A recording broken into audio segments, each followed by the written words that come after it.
Oh, hello.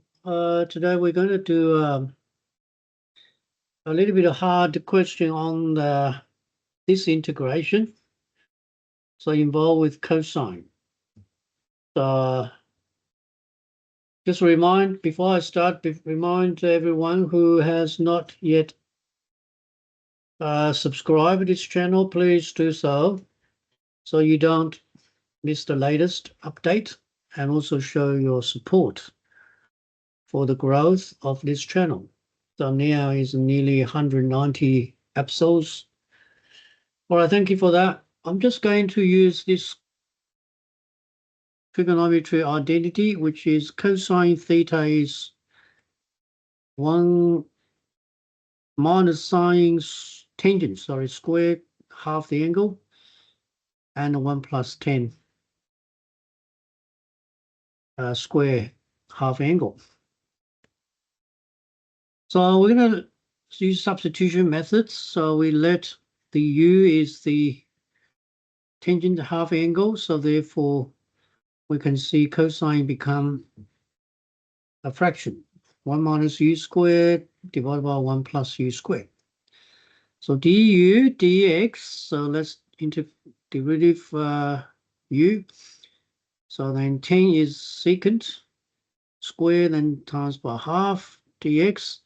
So therefore dx is 2 divided by secant half angle squared, then secant is 1 plus 10 squared. So there'll be 1 plus u squared times by 2.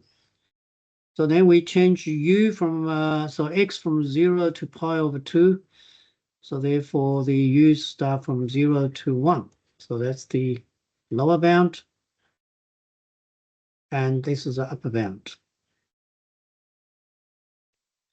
All right, so we replace lower bound, upper bound, then you put substitution in. So make sure you simplify to the denominator is this, expanding the bracket. So we have got 8 minus 2u squared du. So then I'll take 2 outside, so it becomes 4 minus u squared. So therefore I'm going to factorize into 2. So we have a 2 minus u. Sorry. So 2 minus u and 2 plus u. So now I'll put a partial fraction. The top and number is 4, so I divide by 4. So then integrate this as a negative log, positive log, become log u plus 2 divided by 2 minus u. Then we substitute 0 in, so we got log 3 minus log 1. Log 1 is 0, so the answer is 1 over 4 times by log 3. So that's it. That's the integral with cosine. So we use the trigonometry identity using a half angle. So hopefully you understand the solution. If you do, please give us the thumbs up. I'll see you next video. Thank you. Bye-bye.